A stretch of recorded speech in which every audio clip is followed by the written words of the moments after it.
రాకుమారి గారు, అనాహూహు. నా ఆలోచన ఏమిటంటే, నేను ఆ ప్రదర్శనలోంచి ఆ విలువైన వైఢూర్యం షాహీన్ని మాయం చేయదలిచాను.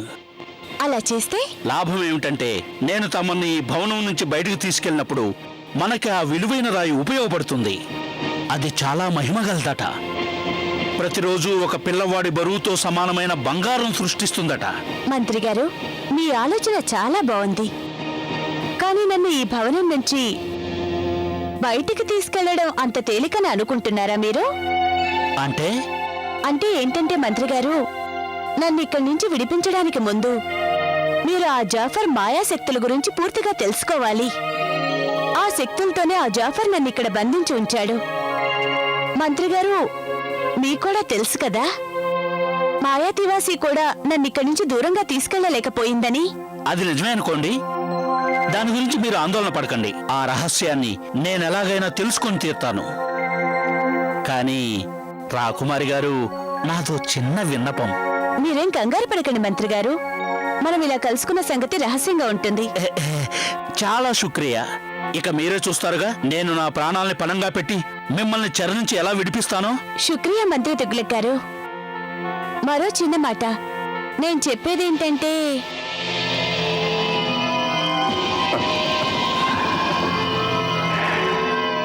ఆ మహామనివిత రాయి షాహీన్ని నేను దొంగిలిస్తాను. నా మీద ఇసుమంతైన సందేహం రాదు. ఆ అతి విలువైన వజ్రంతో పాటు నేను యాస్మిన్ రాకుమారిని కూడా ఎత్తుకుపోతాను. కాసిం, నువ్విప్పుడు ఆ మాయని కలవడం అత్యంత ఆవశ్యకమైనది. వెంటనే కలవాలి.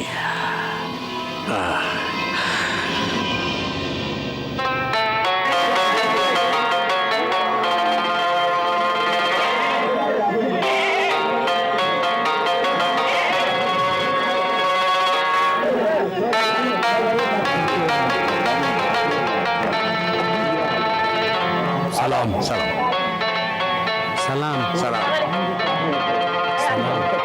సలాం.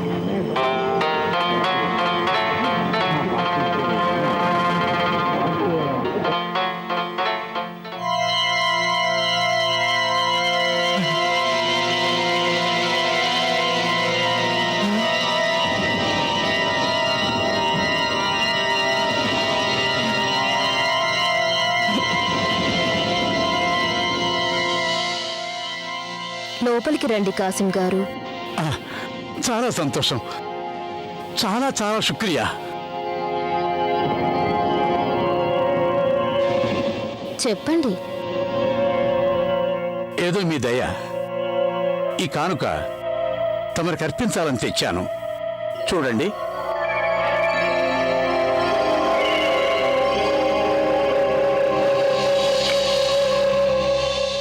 అందమైన కానుక ఇది. చిత్తం మీ దయ. అయినా ఇలాంటి కానుకలన్నీ తమరి ముందు దిగదుడిపి అనుకోండి. కాసిం గారు, మీ రుచులు అభిరుచుల గురించి నాకు బాగా తెలుసు. అయినా హఠాత్తుగా నాకు కానుకివ్వాలన్న ఆలోచన మీకెందుకు వచ్చింది? చూడండి, అది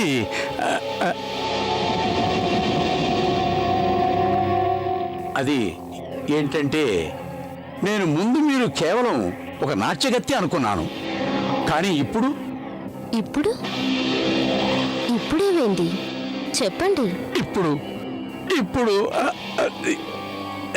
సిగ్గుపడకుండా చెప్పండి. మరేం లేదు. మీ దయాదృష్టి నా మీద కూడా పడితే చాలు. మీ సహాయం ద్వారా, మీ దయ వల్ల ఈ కాసిం ఖాబ్రీ కూడా ఆగిపోయారు. పూర్తిగా చెప్పండి. అదేమిటంటే, ఏకైక దేవుడు జాఫర్ గొప్పతనమంతా మీ శక్తుల వల్లేగా. మీ శక్తులు మీరెవరితో స్నేహం చేసినా వాడు పకీరైనా సరే రారాజు కావచ్చు. రారాజు. మీ ఆశలు అంతులేనివిగా ఉన్నాయి కాసిం గారు. మీరు నన్ను తప్పుగా అనుకుంటున్నారు. నేను కేవలం మీ స్నేహాన్ని కోరుకుంటున్నాను. స్నేహాన్ని. నేను మీతో స్నేహానికి అంగీకరించినట్లయితే అయితే అయితే నేను తమరికి దాసుని అయిపోతాను. మీరేం చెప్పినా ఎలా చెప్పినా శిరసావహిస్తాను. చూడండి కాసిం గారు, నాతో స్నేహం అగ్నికుండం లాంటిది. ఆ అగ్నిగుండంలో దూకడానికి నేను సిద్ధంగా ఉన్నాను. అవును. ఆ, నిజంగానా? నీ ఆత్మవిశ్వాసాన్ని, ధైర్యాన్ని మెచ్చుకోవాల్సిందే. చిత్తం, శుక్రియా, చాలా చాలా శుక్రియా. నా స్నేహంలో ఎన్నెన్నో పరీక్షలు ఎదురవుతాయి. ఎలాంటి పరీక్షలైనా ఎదుర్కోవడానికి సిద్ధంగా ఉన్నాను. కావాలంటే పరీక్షించుకోండి.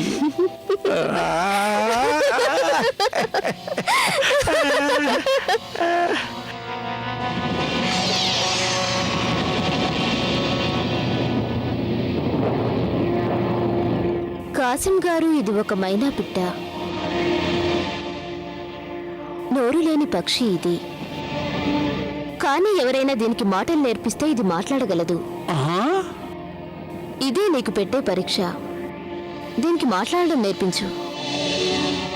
ఏ రోజు ఇది మాట్లాడడం ప్రారంభిస్తే ఆ రోజు నుంచి నీకు నాకు మధ్య స్నేహం ప్రారంభమవుతుంది. అప్పుడు నువ్వు ఎలా అంటావో అలాగే చేద్దాం. అవునా? దీనికి మాట్లాడడం నేను ఇట్టే నేర్పిస్తాను, చిటికెలో. నేనెదురు చూస్తుంటాను. చిత్తం, మీకు ఎలా శుక్రియా చెప్పుకోవాలో అర్థం కావడం లేదు. అయితే నాకు సెలవా మరి? ఇక వెళ్ళవచ్చు. మైనా, మాట్లాడవే మైనా, మాట్లాడవే మైనా. సేనాపతి కాసిం, నీ ఈ దురాశ కేవలం ఉన్మాదమే అయినట్లయితే పోనీ ఈ మాయ నిన్ను మన్నిస్తోంది. కానీ నీ దురాశ వెనుక జాఫర్కి ఏదైనా ద్రోహం ఉంటే మాత్రం నీ గతి అధోగతే.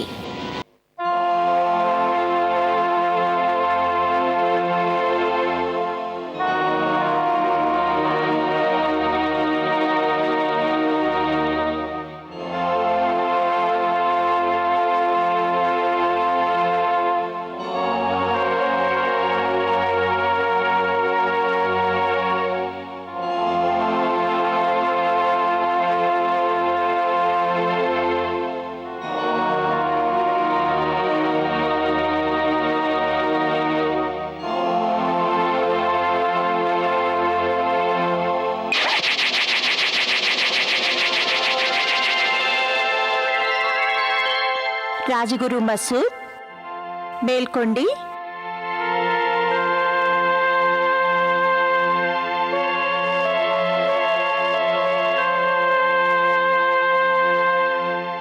మీ ఉపాసన, ప్రార్థనలు ఇక పూర్తయిపోయాయి. మీరు అన్ని నియమనిష్టల్ని చక్కగా పాటించారు. దీని ఫలితంగా సౌందర్యపురి రాజగురు దగ్గర ఉన్న విద్యలన్నీ మీకు లభించినట్లే.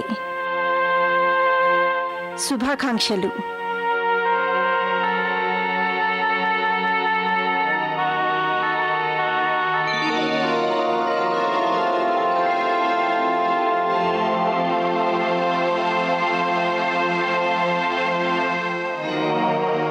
ఈ మంత్రదండం అన్ని విధాలా తమకు సహాయపడుతుంది.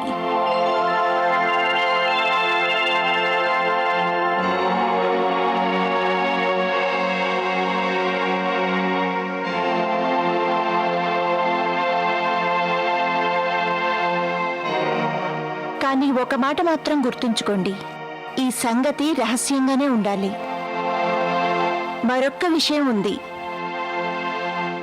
దీనిని మీరు మరెవరికీ చూపకూడదు.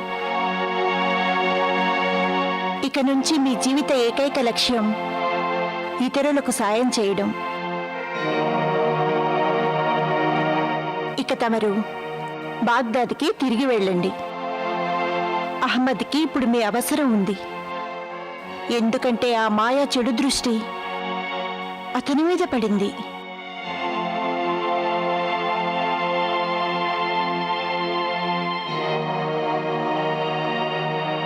అహ్మద్ మిత్రమా, జాఫర్ తన గులాబీ మహల్లో వజ్రవైడూర్యాల ప్రదర్శన ఏర్పాటు చేస్తున్నాడు. అక్కడ తను తన అత్యంత విలువైన మహిమాన్విత షాహీన్ వజ్రాన్ని ప్రదర్శిస్తున్నాడు.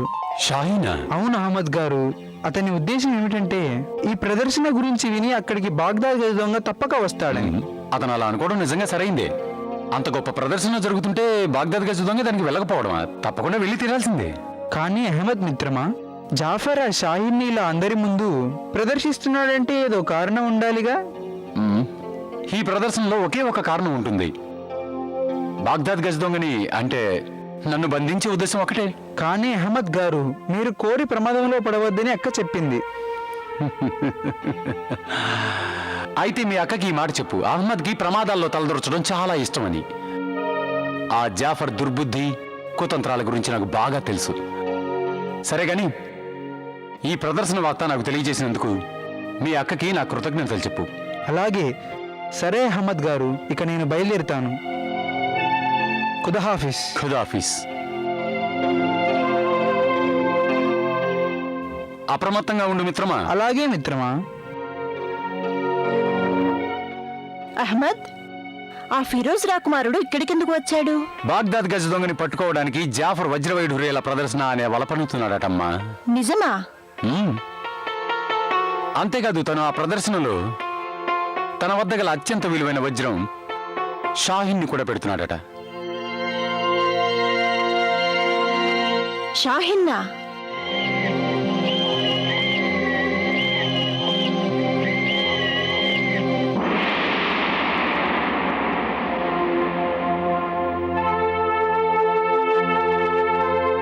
యాస్మిన్ రాకుమారి, తమరు ఇలా మా విశ్రాంతి మందిరానికి రావటం మా కళను మేమే నమ్మలేకపోతున్నాం.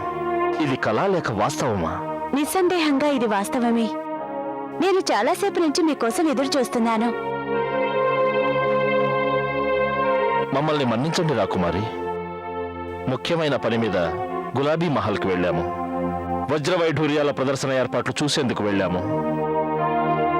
ఆ ప్రదర్శనకి మీరు నగరంలోని సంపన్నులు, వ్యాపారులు అందరికీ ఆహ్వాన పత్రాలు పంపించారట కదా? అవును, పంపించాము రాకుమారి. అంటే మాకు ఆ యోగ్యత లేదనుకున్నట్టున్నారు. అలా అంటున్నారేం రాకుమారి? నిజమేగా? లేదంటే మీ నుంచి మాకు కూడా ఆహ్వాన పత్రిక వచ్చేది.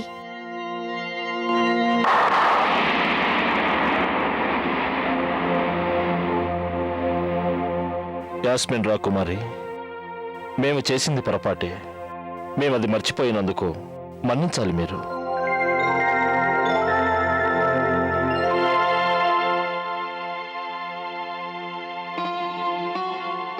ఇదిగో సౌందర్య అధిదేవత, ఆహ్వాన పత్రం స్వీకరించండి. శుక్రియా. యాస్మిన్ రాకుమారి, కారణం ఏదైనా కానివ్వండి, మీలో వచ్చిన ఈ మార్పు మాకెంతో ఆనందం కలిగిస్తోంది. మీరు మా విశ్రాంతి మందిరానికి స్వయంగా విచ్చేశారు. అది మాకు మహదానందంగా ఉంది. శుక్రియా చెప్పటానికి మాకు మాటలు రావటం లేదు రాకుమారి. రాకుమారి, ఒకటి మాత్రం చెప్పండి, మా మీద మీ దయాదృష్టి ఇలాగే కొనసాగుతుందా?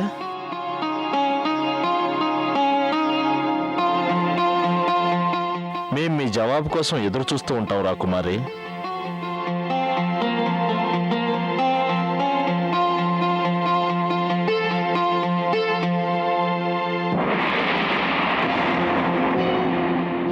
మీరు ఏదో ఊహించుకుంటున్నారు యాస్మిన్ రాకుమారి.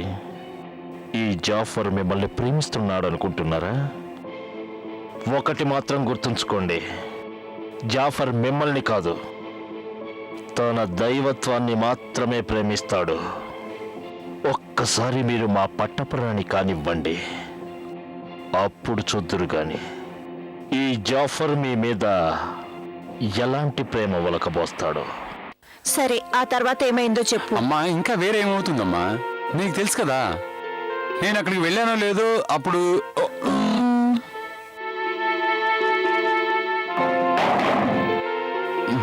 అప్పుడు ఈ వేళప్పుడు ఎవరై ఉంటారు? నేను చూస్తానుండు.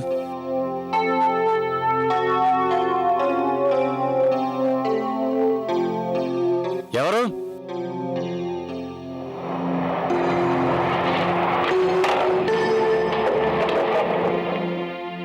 జరీన్, నువ్వా? అవును అహ్మద్, రాక తప్పలేదు. ఇదిగో ఇదేమిటి? ప్రదర్శనకి ఆహ్వాన పత్రం. దీంతో నాకు పని ఏముంది? ఇదేదీ లేకుండానే నేను అక్కడికి రాబోతున్నాను. గులాబీ మహల్కి రావాలంటే ఆహ్వాన పత్రం ఉండి తీరాలి అహ్మద్. ఇది లేకుండా ఎవరిని లోపలికి ప్రవేశించనివ్వరు. అంటే ఆ జాఫర్ చాలా కట్టుదిట్టమైన ఏర్పాటు చేశాడన్నమాట. ఇంకా ఎవరెవరికి ఆహ్వాన పత్రాలు పంపించి ఉంటాడు? మిగతా వాళ్ళ సంగతి తెలియదు, కానీ యాస్మిన్ రాకుమారి మాత్రం రాబోతున్నారు. మరైతే నువ్వు? రాకుమారి వస్తున్నప్పుడు నేను వెంట వస్తాను కదా. అంటే నేను తప్పక వస్తున్నాను జరీన్. యాస్మిన్ రాకుమారికి నా మాటగా చెప్పు, ఆవిడ్ని అక్కడే కలుస్తానని. ఇక నేను వెళ్ళనా? ఖుదాఫిజ్. ఖుదాఫిజ్.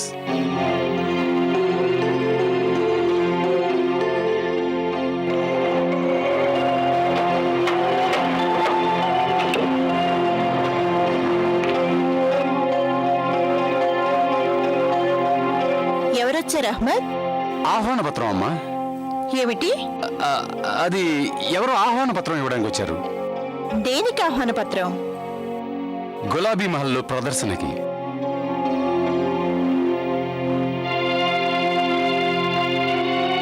గులాబీ మహలా? ఖాసిం, ఇది గులాబీ మహల్ నమూనా పటం. ఇదేమో ఆ మహల్లోని విశాలమైన గది. ఇక్కడే విలువైన వజ్రాల ప్రదర్శన జరుగుతుంది. చెప్పండి అన్నయ్య. ఇక్కడ షాహిన్ని ఉంచుతారు. ఇక్కడుంటే అది అందరికీ కనిపిస్తుంది. ఆ తర్వాత అది ఎవ్వరికీ కనిపించబోదు. అది కేవలం నాకొక్కడికే కనిపిస్తుంది. అనహూహూ. మరి అన్నయ్య గారు? సైన్యాధిపతి కాసిం సాబ్రీ, ఎన్నిసార్లు చెప్పాలి నీకు? నేను మీ అన్నయ్య కాదు. నేనిప్పుడు మహామంత్రి తుగ్లక్ని. మన్నించండి మంత్రి గారు, పొరపాటే. సరేలే, గులాబీ మహల్ కాపలాలో ఎటువంటి లోపం వచ్చినా ఊరుకునేది లేదు, తెలిసిందా? అర్థమైంది. ఎలాంటి లోటు ఉండదు మహామంత్రి గారు. ఎలాంటి లోపం ఉండబోదు. ఇక మేము యాస్మిన్ రాకుమారిని కలవడానికి వెళ్తున్నాం. అవునా? ఉమ్, చిత్తం అన్నగారు. ఉమ్, చిత్తం మహామంత్రి గారు. అనహూహూ.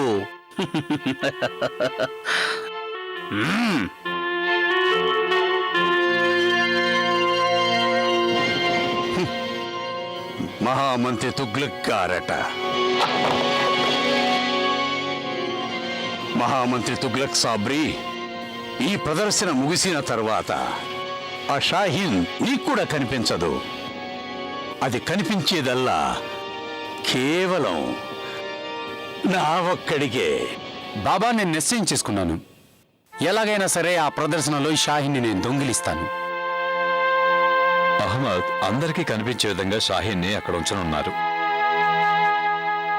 ఆ ప్రదర్శనలో ప్రతివారి చూపు ఆ షాహీన్ వజ్రంపైనే ఉంటాయి అహ్మద్.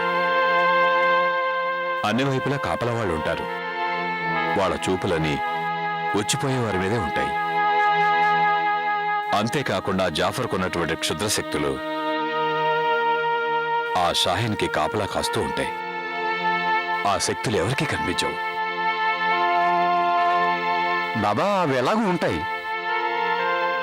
బాబు, సమస్య ఏమిటంటే అంత కట్టుదిట్టమైన కాపలా, అంత కట్టుదిట్టమైన భద్రతా ఏర్పాట్లు అక్కడ ఉండగా నువ్వు దాన్ని ఎలా దొంగలించగలవు అన్నది. బాబా, నాకు తెలిసి ఒకే ఒక మార్గం ఉంది. నా దగ్గర గనక నకిలీ షాహీన్ ఉంటే దాన్ని అక్కడ పెట్టి కన్ను మూసి తెరిచేలోగా అసలు దాంతో నేను తప్పించుకోగలను. నకిలీ షాహీనా? అవును బాబా, మీరు ముందే అసలు షాహీన్ని చూసినవారు. అది ఎలా ఉంటుందో నాకు బొమ్మ గీసి చూపించగలరా? అహ్మద్, నువ్వు చాలా టక్కరి దొంగవి. నువ్వు వస్తువులు మాత్రమే కాదు, మనుషుల మాటలను కూడా దొంగలించేస్తున్నావు. నకిలీ షాహీన్ తయారు చేయడం అంత తేలిక కాదు బాబు. నువ్వు ఇక్కడే ఉండు, నేను ఇప్పుడే వస్తాను.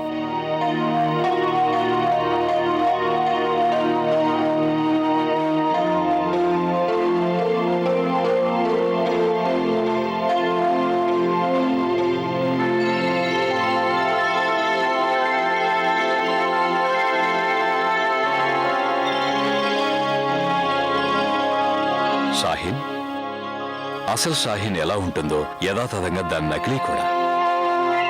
బాబా బాబా ఇది అసలు మీ దగ్గర ఎలా ఉంది? ఆ వివరాలు నేను నీకు ఇంకెప్పుడైనా తీరిగ్గా చెప్తాను. ఈ నకిలీ షాహీన్ మిలమిలలు కూడా అసలు షాహీన్కి తీసిపోవు. అందుకని నువ్వు దీనిని ఇలాగే ప్రదర్శన చోటికి తీసుకువెళ్ళకూడదు. దీన్ని ఒక నల్లగుడ్డలో చుట్టావంటే దీని మిలమిలలు అదృశ్యమైపోతాయి. తీసుకో.